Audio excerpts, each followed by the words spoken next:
Well, hello friends and welcome to Ask Zach. Today I have a confession. For decades I've had pedalboard envy, and not in the sense of wanting to have one of those huge studio boards that a lot of the studio cats have. No, I've never wanted that. I've never wanted to have a Starship Enterprise or whatever to control. I always like a simple rig, but what I have been jealous of are the really wonderful clean builds where all the cables are nicely buttoned up. The power cables are run in the right fashion. It looks professional. And so I've been jealous of these type of, those type of builds since the 90s, and since I first started seeing pro built pedal boards built by like Techstar and different people. And of course I've done a lot of interviews and gigging. And especially in the Truetone Lounge interviews, I've seen a lot of Xact Tone Solution pedal boards that are just amazing. I mean, they are so clean and well put together that finally I decided, you know what? I want to have that done. And my excuse was I wanted to have a board built that was just for playing direct or an amp. And so it's kind of a bigger board, maybe got a little extra stuff on it. It's still a long skinny board like the Metro 24, but it'll have a Dream 65 and it'll have a junction box, an insert with like a volume pedal and some other things like that. And whether you can go either to an amp or you can go to the Dream 65 in a direct box. So while I was taking that stuff down there, I also took down my grab and go pedal board that I use, more around town, or sometimes even fly with it too. And it was kind of real rickety and stuff was kind of moving around. And of course, also I kind of have changed pedals around on it at different times, but I always come back to the same guys. And finally I said, you know what? I want you to button up my, my grab and go board too. So this guy got all cleaned up with custom cables, no more, mismatched, manufacturer's cables and all sorts of odd stuff. It's got dual lock on it. Of course, we've got our Truetone CS6 on the back, and everything's nicely, tidied up and buttoned away. And it just looks really professional and well put together. I've always wanted to have this done. So today, we're gonna take a school trip out to Xact Tone Solutions here in Nashville, and Barry and Eric are going to, and I are going to walk through this board. And now I know in the past I've talked about this, some of these pedals before, but this is a really fun, kind of take, because you don't just get my feedback on these things, you get really good feedback from both Eric and Barry, and they ask really good questions, and also they give me a hard time, which is what friends do. And they are great guys, and they did an amazing job on this. So enjoy our trip to Xact Tone Solutions. Welcome back to the XDS Custom Shop. I'm here with Eric. Say hi, Eric. Hi, Eric. And I'm also here with Zach Childs. Say hi, Zach Childs. Hi, Zach Childs. Now, this is actually your video, and you graciously let me hold the camera. Yeah. So Eric has finished this small board. Do you have a name for this board? We're gonna call it John. John, Mr. John. Mr. John. For if you know, you know, right? Yeah, if you know, you know. So this will be an easy board to walk through. And Eric, as you walk us through it, Zach, will you jump in and kind of give us the where and what fors of? Did I call you John? You can call me whatever you want, Barry. I called you. As long as I get it. I had John. Mr. Leventhal. If you'll just walk us through this board. If you know, you know. If you but we'll keep it secret. It's a John L board. Yeah, yeah. All right, Zach, as Eric here walks us through the board, maybe you can chime in on why you picked what you picked or why you like the stuff that's on there. So Eric, take us through it. Yeah, simple board, mono board. There's only one of them. Now we don't do a lot of those here. We don't see a ton of them, no. But it's a good size. Yeah, this is a great size, and you got plenty of room under there for your supply. And for a folded board, the gauge on that is pretty nice. Like it's a thicker gauge. It's robust. Some other boards, I won't name names, are pretty sharp. This is a pretty gentle one. Not going to cut your hand trying to pick it up. Are those feet just stuck on there, or are they captured somehow? They are captured somehow. Captured somehow. Okay, cool. So we got through to the board. And then on top of the board, there's some pedals and some cables, and that's about it. Now, it starts with the tuner here, a little guy. Which is kind of, Zach, that's kind of quickly becoming unobtainium, it seems like. Yeah, they are still available, but only from the manufacturer. They don't have any dealers anymore. So because they had a shortage of chips, so I actually mistakenly bought one on Reverb at higher than retail price, and then I found out that they are still for sale, but only directly from Sonic Research. So yeah, don't pay inflated Reverb prices. They're shipping them. But yeah, that is my favorite all-time tuner pedal. And it's small. It has a soft switch that's still true bypass, and it's easy to see. It tunes really well. It doesn't do anything crazy, because the last thing you want is something wacko happening while you're trying to retune before the next song or something like that. Right, especially like if you're already in the weeds, right? Like you've played a song, you know it's bad, and you're trying to make it right. Yeah, you don't want that. Did you dig the Peterson strobes? Like, are you a strobe fan? I had one of the Peterson strobes when they first were released, and they were gigantic and also had like an XLR out. And I just didn't like it because at that point they would rotate like this and like this, and that was hard for me to read. It was easier for me to where it was going this way or this way, depending on whether it was sharp or flat. Right. So I found that when those race car looking strobo stomps came out, that there was sort of a haves and has nots when it came to using them. Like They look like a race car bed, don't they? Yeah. Put that together. It did. It looked completely Barry again with the Bon Mo. That's right. So it's but I knew a bunch of like acoustic only players, and they never figured it out. Like they didn't even know how to get it. They didn't know what the object of the game was. Like they didn't know, well, you got to stop this bit over here from moving. Yes. I heard a lot of people like the DI in it, the sound quality. Really? Yeah. Oh, cool. I never noticed. At least a couple people that I think knew what they were talking about said, I like the DI in that thing. That's cool. I didn't know that. But here we are, and now you've got a tiny thing there that does strobe and is available directly from Sonic Research. Yes. They are a very cool pedal. Yeah. That's good. Compressor, good pedal. This one I like because now we'll go back and I'll just go ahead and admit it here. So this pedal board is pretty much an exact copy of the pedal board that one of my favorite players, a chap named John Leventhal, used when and he had a different overdrive on it, but he is a fan of the Mostortion. And so I already had all the pedals that he had, except for this Mirage Compressor. And so I ended up picking up one of these. And this kind of has a slower response. It's not that really quick.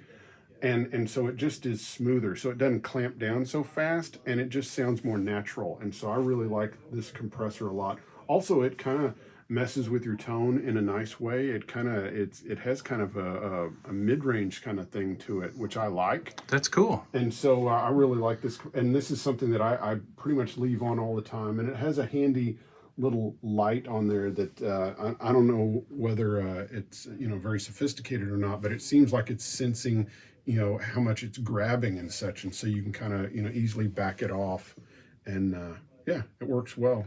Yeah, that's super cool. That's a good compressor. It's good for guys that don't dig compression or think the compressor they have is too heavy-handed or too aggressive. Yeah. It's a good one. I think as an aside, it's a curated compression experience. It's got two knobs. You don't have to know how to set a knee or an attack or a release or any of that stuff with it. And those are all set in a very guitar-friendly way. And that's what I need, and I just find the more option, I get option anxiety, and I need something that just kind of does the job and works. And so it's like, so to me, like a lot of guys get into the compressor pedals that have like 5 knobs. They have like a mix knob, they have a tone knob, they have, you know, an attack knob, and your normal comp and level knobs. And those completely, you know, throw me for a loop, even though they sound great and I hear people using them in great ways. But I love the fact that it's just a 2-knobber and it's easy to use, and it's really friendly to playing. Yeah. No, I think they are. They're great. And less knobs to try to set during a really quick sound check. Yes. Or a stage load in. Yeah. Next, Tremolo, a modern classic. Yeah. Not really a modern classic, just a classic. Well, you put it. I did a double take because I said, "Do you really want it there?" And because it's before dirt. Yes. Barry had to talk me into it. I said. Yeah, I had to hold him back. I said, "Listen, we respect our clients here." And so this had to do, again, this is copying the way John had his board. Oh, is that how he has Yes, it? that's how I he didn't has know it. that. And so what I found is that I like it that way, because what it's doing is it's raising and lowering the level that goes into the Mostortion when you have it on. And to me, it gives you a more interesting texture, because your signal is being dirtier and cleaning up, as the tremolo goes up and down. And so I thought that was kind of, I don't know whether he did it for that purpose or not, but, and I've never asked him, but yeah, I really like that. And so I think it really adds a nice thing. You know, of course, it doesn't make any difference if you don't have the Mostortion on, but when you have it on, you get that, you know, change in dirt level. And you set your Mostortion, it's not super aggressive, right? No. And I think that leads credence to, because it's not like you're going to have clean, dirty, clean, dirty, clean, Right. dirty. It's going to kind of undulate maybe in a way that maybe you couldn't really identify. Right. Yeah. It's not drastic. Yeah. It's subtle, but it's interesting. Yeah. So that's a trim. you know, and there's nothing really. The current Boss TR-2 is fine and dandy. This is from the era when there was still like a volume drop in them, and Analogman would do this mod. So I don't know that this is kind of a necessary thing anymore. This is just the one, you know, that I had and such. And so it, you know, and at the time they were only like $100 or whatever. I don't know what they are now. Yeah, So, they certainly made improvements to the GE7s when they moved them to Malaysia. I don't know that we've had a Malaysian TR-2 in, so I don't know if they've sort of quote fixed those things that we would mod. That, you know, like that mod corrects, but it's still a great pedal. I think a lot of guys use them for nostalgia only, but they still are totally valid. yeah. Well, cool. So trim, and then A classic Mostortion. the aforementioned Mostortion. When did you find the Mostortion, Zach? I found it because of Jeff Sin. Ah. And so this was before they got to be expensive, and apparently the whole Mostortion thing starts with Leroy Parnell, and then the guitarist that worked with him, like Rob McNally, and then Rob McNally had one shipped to Jeff Sin's house because he like was out on the road or something like that. Jeff Sin ends up playing through it. When he was going, I think you just confessed a federal offense on Jeff's behalf. Jeff Sin does belong in jail for multiple reasons. But and then Jeff was trying to get Truetone to make a copy of it because he was unhappy with, of course, the build quality in the original 10 series housing, and so he shipped one to me. And then I fell in love with it, and then ended up the chips, the CMOS. The CMOS chip is not made anymore, and so because that would make it harder to source them and get them to Truetone's factory and such in China, it didn't make any sense.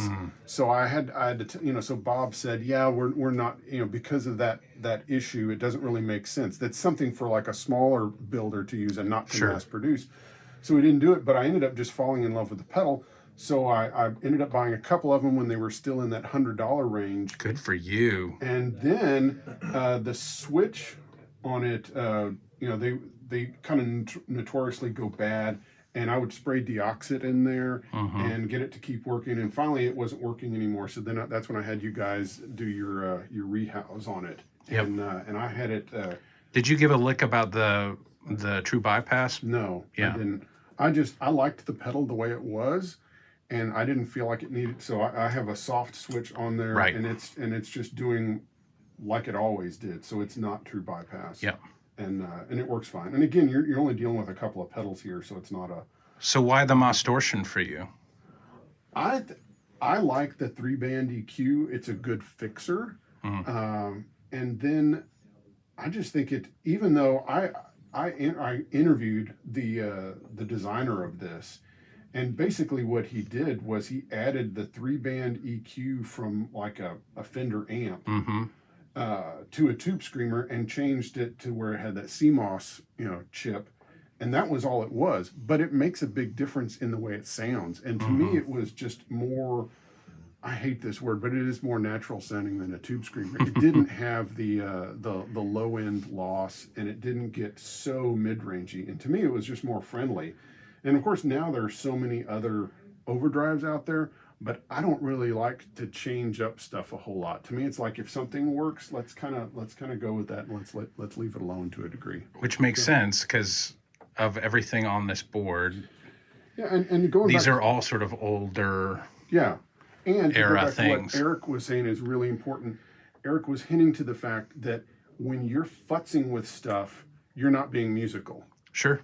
And so when you're trying to get comfortable, and you're messing around with stuff, and to me, it's like the least amount of stuff you can use, the better. And if you kind of know the stuff well, that way, if something's wrong, if there's a knob in the wrong position, well, it's easy to kind of find it because you know them all real well. And that way you can get on to doing sound check and playing through the song or learning a new song with everyone else in sound check. And it just makes it to where it's just a lot better.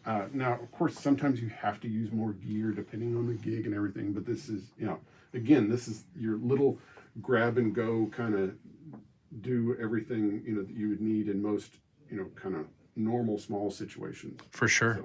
For sure. So that got us up to the Mostortion. Yeah. Couple delays here then. Couple good delays. Do you set those short and whatever? So Is that the idea? I set this short for a country slapback like I'd use with a Telecaster, and it's just nice to be able to go very quickly between, because a lot of times I play more roots type music and I play older country, with maybe some more modern stuff thrown in. But it's nice to be able to go from your Telecaster thing with this to all of a sudden you can go to this and you can have the Mostortion on for playing a ballad or something like that. And the fact that this, this has the built-in tap tempo that's really What do you think about that? That's kind of, I found that to be divisive. You're right. It is. And I like it. And it's just, you have to be careful with where you're hitting it when you're tapping it in. And it's like, if you hit it in the right area, which I think is over here, at least for me, it's worked. I don't have a problem with turning it, off and on, as it were. I'm able to tap it in without an issue, and I just find it works well. And this is one of the best sounding, like, I don't know what they are now, but it's like when I started buying these, they were like $100 used, and they can't be a whole lot more than that. And they have a great sounding tape delay. They have a great sounding analog with modulation that sounds kind of like a deluxe Memory Man, and it has these other, like, it has a swell thing on there that's the same one like you get on the DL4, which basically can give you the volume swell type thing, and you can just put it on that and play some chords and it swells up, and you don't even have to bring a volume pedal with you. Now it's not as variable, and you're not able to kind of express yourself as much with it, but still it kills that bird. So for sure, this is great. And this is really cool because these are still not super expensive. Like the DM2s are crazy expensive, but the 3s are clearer sounding. I think they're better. And I found this one cheap because someone had modded it to run on 9 volts instead of 12, which to me was an upgrade. Sure. That was what I wanted. Because I do that anyway to old Boss pedals. I convert them because if I'm going to keep it, unless it's like some crazy valuable pedal, but I'll convert it to take 9 volts instead, just because it's easier to use and to plug it in. So I think I paid like $125 for this one. That's great. And it also it does depending on the unit and depending on how the internal tremors are dialed in, you can get a really good, almost infinite, kind of repeat kind of thing that doesn't oscillate. And that's really good for kind of filling space, and also to make you play less. So sometimes it's nice. Turn the door. It's like I'm always looking for things to do that. If I'm looking, it's like here you're playing on a mid tempo or a ballad and something like that, and you're just doing too much, and you're just like, okay, well, I just turn this. It's a straitjacket. Yeah, I turn the intensity all the way up, and I turn the repeat rate. Well, that's actually and to the longest time that it does, and I keep that setting, and I turn it on. And it's just like, and you can rake some chords or do some simple, arpeggios, and it just kind of fills things out, and you're not tempted to keep, turn into a banjo player or something. Now, did Leventhal have a DM thing? I think he had a 2. So I mean, he had a 2. Yeah, this is full on, a copy, and it did not make me sound like John Leventhal. Isn't that a bummer? It was a bummer, Although we may have you cut that out because we kind of have a business predicated on. Sound like such and such. Yes, you will sound. But here was the thing that kind of sold me on this kind of setup was I started playing guitar in the 1980s, and the first pedal board I had was a Boss plastic board. It was called the BCB6, and it had this red master switch, and then it had spots for 5 pedals. And so I had a Dynacomp, a TS-808, and like a chorus and a delay and something else. And I always liked that design, and I didn't even think about the fact that for years I was using like the Pedal Train Junior and some of those other boards that had 2 rows of pedals.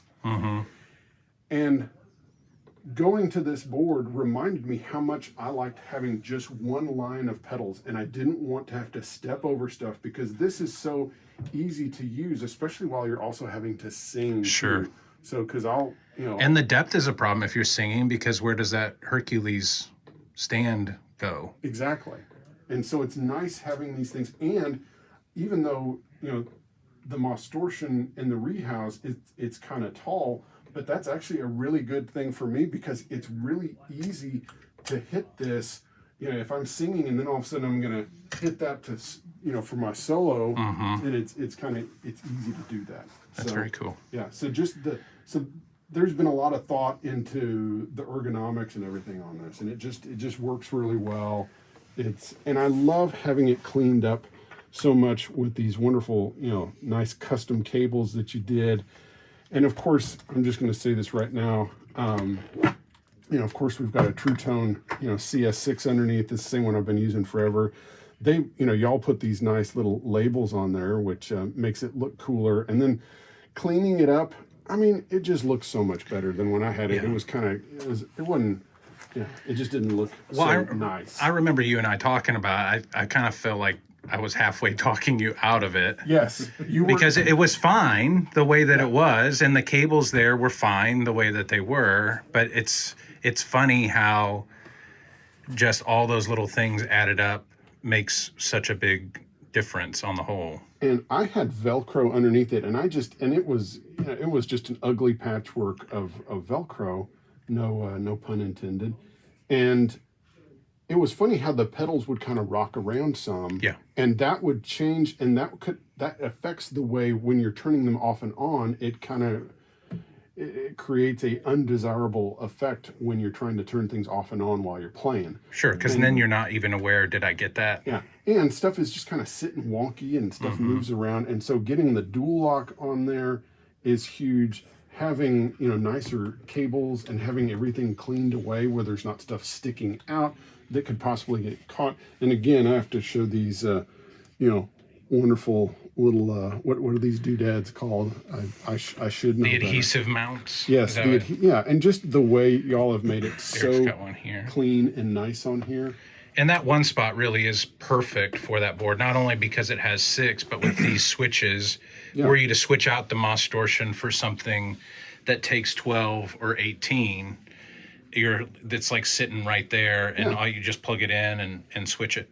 Yeah, and And if you're going to go demo like in Europe or something like that, it's international automatically and all that stuff. Yeah, it's great. And you know, this is a power supply that I pushed for, you know, for Truetone to make, because I started getting feedback from players. You know, this was, you know, back in 2015, you know, where it was like guys were starting to use smaller, you know, boards, but still wanted, like, you know, isolated outputs and stuff like that. Yep. And so, and that's my, which is great, which is what you would need, because this on a non-isolated with this, and then this on a non-isolated with this, that you could get ticking from this, high-pitched whine from this. Yes, and so it helps a lot having, you know, this board on isolated outputs. It keeps the noise level down, and you know, and also this is, you know, what I use on, you know, most on my show a lot of the times. This is what I'm plugged into. You know, and a lot of times I'll only have the compressor on and that's it, just depending on what I'm doing. But then it's like, if you hear echo and stuff, you know, or overdrive, this is kind of what it tends to be. Yeah. So. Well, Eric, you did a bang up job, as always. It really does look lovely.